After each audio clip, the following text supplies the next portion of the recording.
Hi, this is Diane Carbo. We're with Caregiver Relief, and today I have Alycia Martel, end-of-life specialist, guest doula, and caregiver coach. Alycia, I'm so excited to have you here today. The topic we're going to speak about is very difficult. For our listeners out there, Alycia is still working as a family caregiver, and she's been a caregiver for 14 years and has her dad at home with a very slow progressing form of dementia. She is having some challenges that we thought we would share with our listeners. Today we're going to be talking about dementia, grief, and the loss of a loved one. So Lisa, share with us what's going on in your situation. Late last week, we found out that a family member had passed away on the other side, who was also passed. This would have been actually my father's goddaughter. This is a woman that my cousin that I was actually very close to. So I'm grieving, I'm hurting, I'm dealing. And after I got that message that I woke up to, I had to figure out a way to tell my dad. The problem with delivering bad news to anybody is never comfortable, is never fun, it's never good. The problem with telling a patient with dementia is you tell it over and over again for a period of time, and then it's never spoken up again. When I woke Dad up, we went through our morning routine, and then I had to sit him down and tell him I had some bad news to tell him. So I told him that his goddaughter died, and his first words were, "Wasn't Doris her mother?" And Doris was not her mother's name. And then he got the father wrong too. And I was like, oh man. So we went through the family lineage, and we did this for approximately 3 hours. In between, I tried to distract. The word is failing me now, but distract is close enough. Get his mind on other things. I tried to just read the riddle. Yeah, it's very challenging because you're giving him emotional news, and you don't know where he is as far as his dementia, as far as his emotional memory. That's really hard to deal with because people that do not have dementia have the ability to deal with the emotions rationally, logically, and reasonably, whereas those with dementia don't have that ability. And one of the things that could happen is they're going to have a catastrophic reaction, or they're going to have something less than we would expect. And that's what you're experiencing is you didn't understand who she was, where she was, and who she was related to. So it's a challenge in the disease process because you just don't know where they are. And each family member is different. So you have to approach loss and grief with a greater awareness based on their emotional memory and response. I think you did a really good job in the sense that you kept it honest, but you kept it simple. And I answered his questions. He asked some more in-depth questions, and I answered them. And I did it for 3 hours. I did it whenever he asked, because it was the first day. And if he came back today, I would answer him because that means he remembered. At the same time, I have no support system from my father. Yeah, I realize I'm 42, but I still sometimes crave myself still with that. I'm 68. My mom died 50 years ago, and I still miss her and crave her support. So I understand that totally. I don't think we ever get over that. And especially when we're feeling so vulnerable and alone at a time that's very challenging. And grieving we're already grieving the loss of our family member we're caring for, the person with dementia, because we're losing them slowly or rapidly, depending on any given day.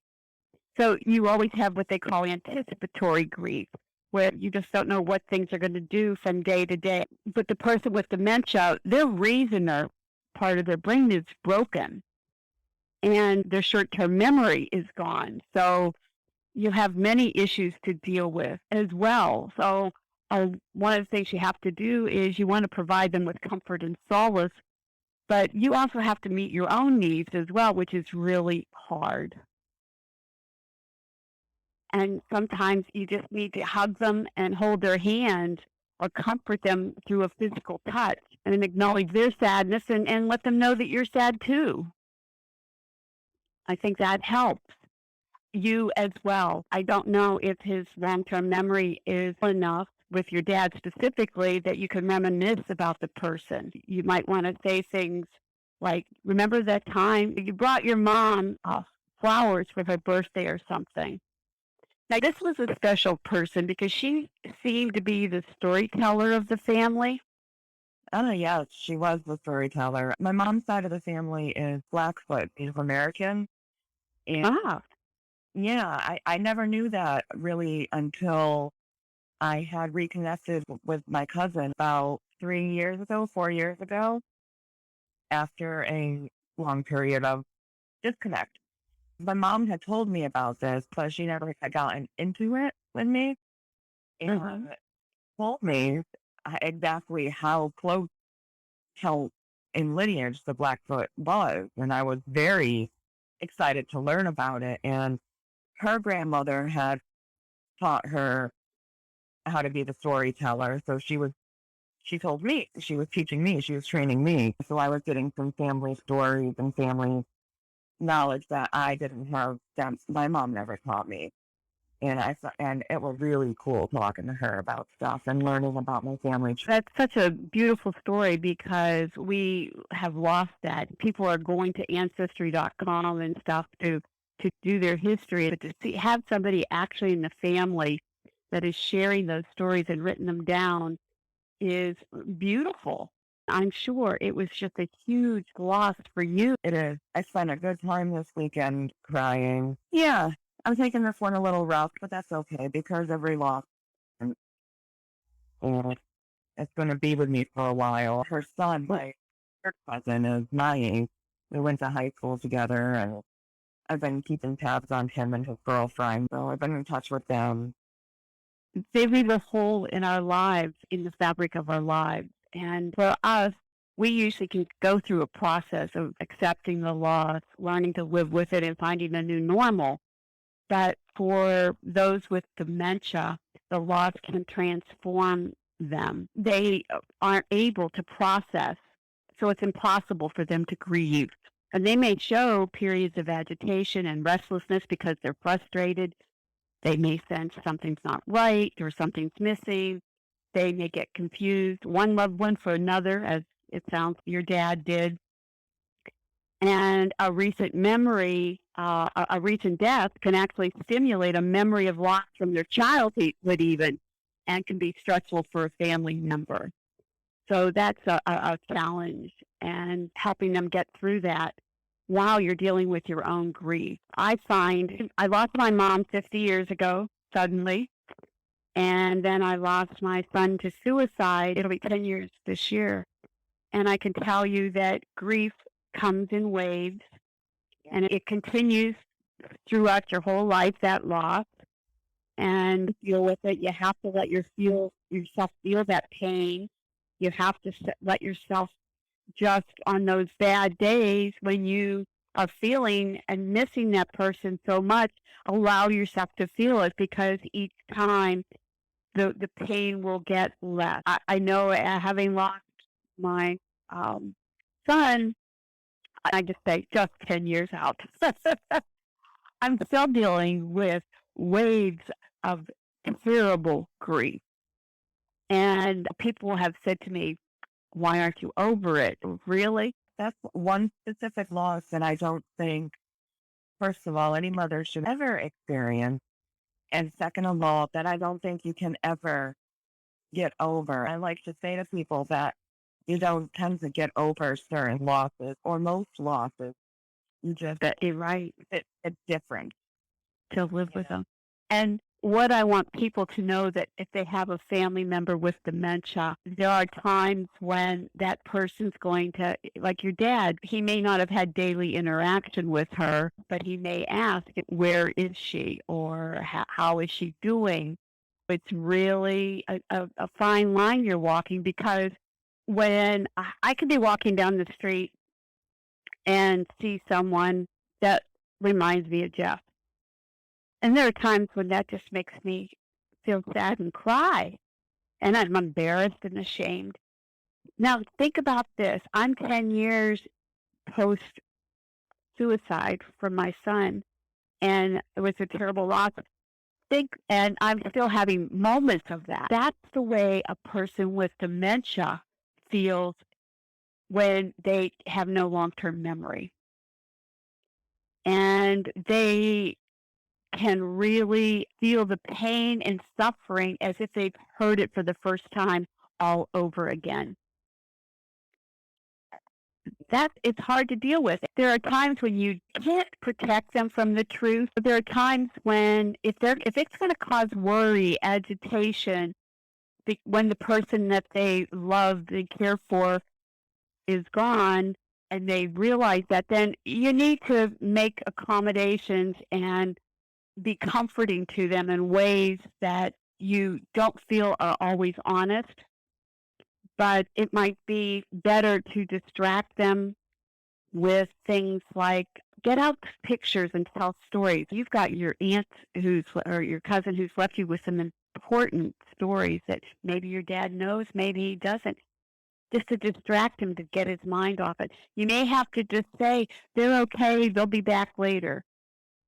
I know it's a little white lie, but sometimes it's better to just to distract them and comfort them than to cause them pain and anxiety, because people that are in dementia are living in the moment for the most part.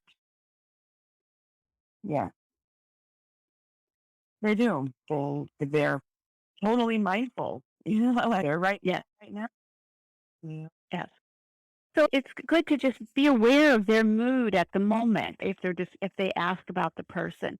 And if they're not aware and distressed, you don't need to bring up the reality of what has happened. Look for patterns and times when they ask about the person who died. Is there an unmet need? Maybe the person brought them coffee in the morning, or they went out to lunch frequently, or made frequent phone calls, and now those things are gone.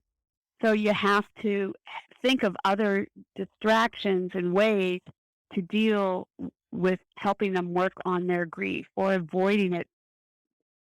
I think the challenge is going to be for you is finding support for yourself as you go through this process. And I would recommend that you're always good about reaching out. You have friends to reach out to. You have support groups that you belong to. And I hope that you'll do that, reach out to help you cope with the painful, the lonely and sad feelings that you may have, because it'll help you to dealing with your dad. Yeah, there's only a couple people that I discuss my father with as far as my friendship circles go, mainly because I'm a fairly private person. The day that I found out, one of my girlfriends was on her way to the casino, and she decided to get dropped off here instead, out of the blue.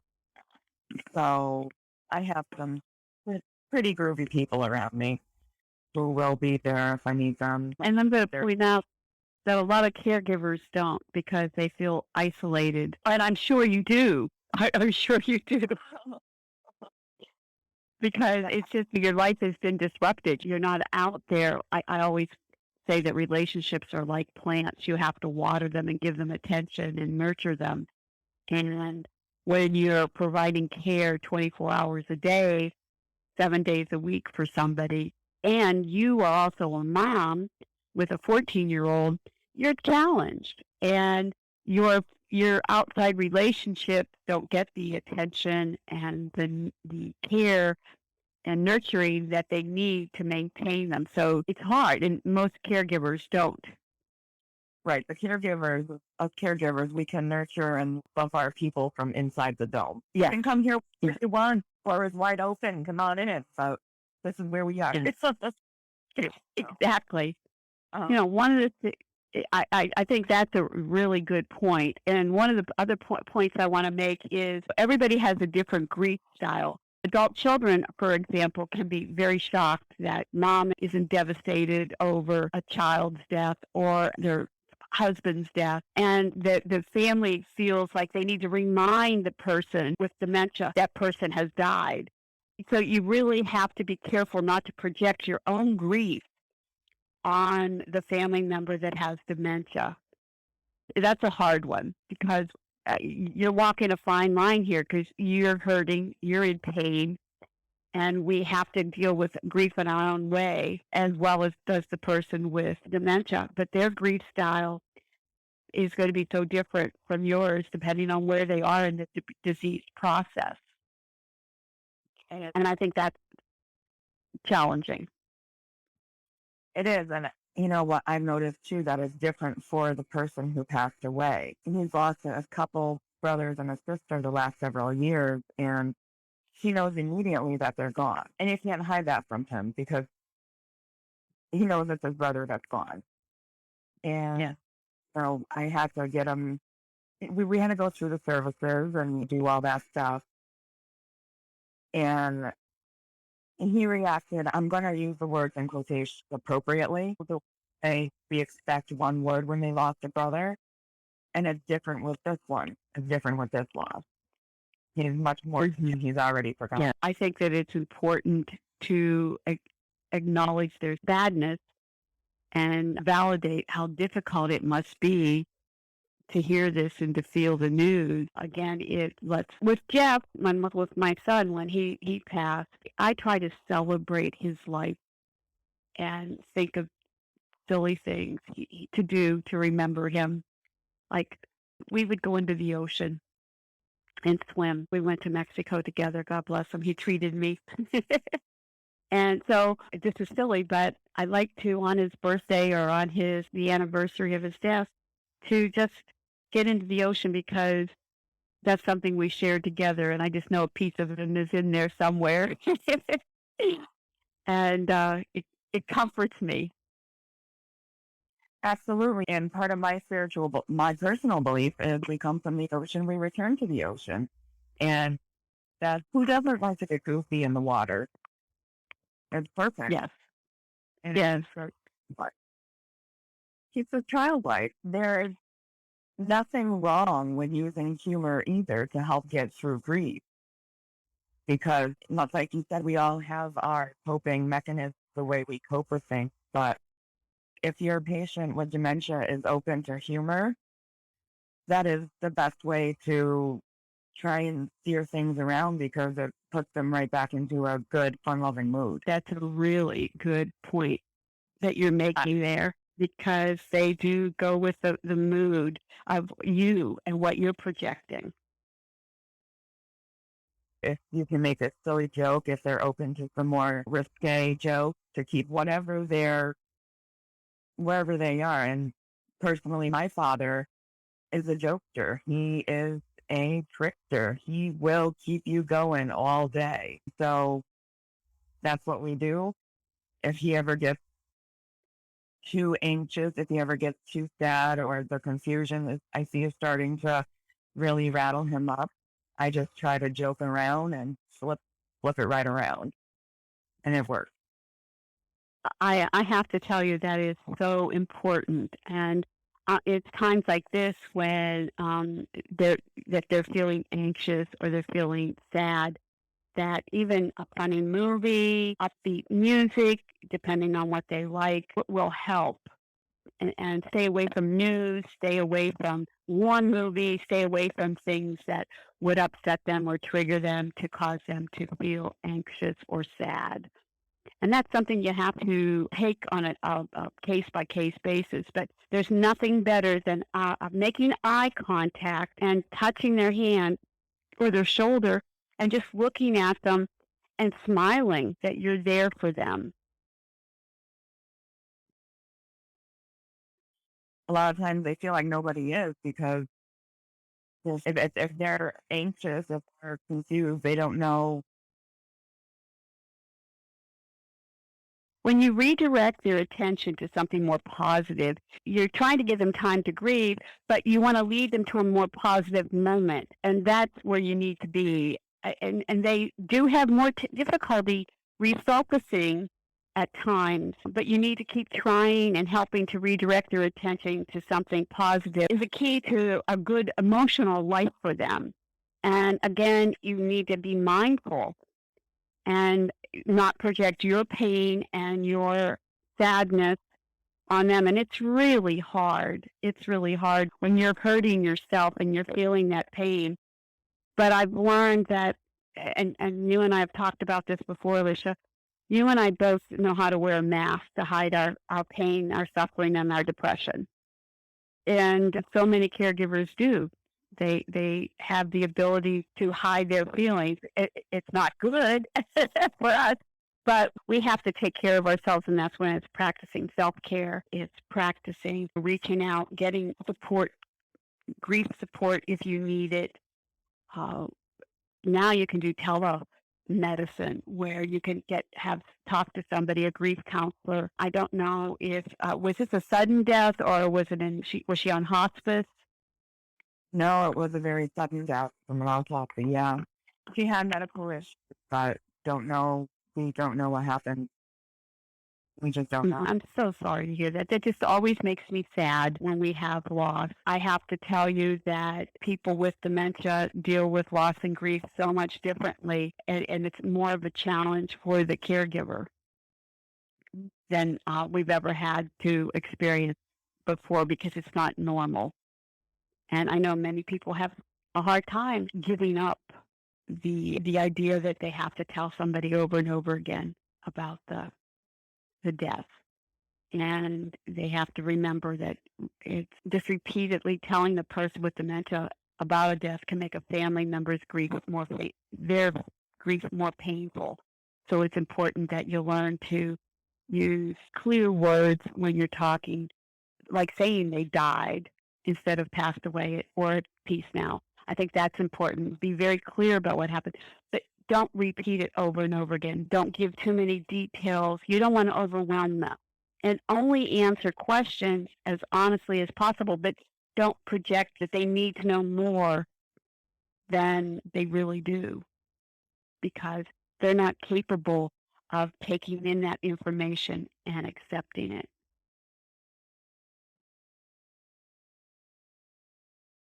That sounds. Now, are you taking him to the funeral service or anything? I don't know. I don't even know if I can get there. I Okay. I don't have transportation. Okay. Because, dealing with going to a funeral can make it more real for them. The rituals around death can be comforting for some people.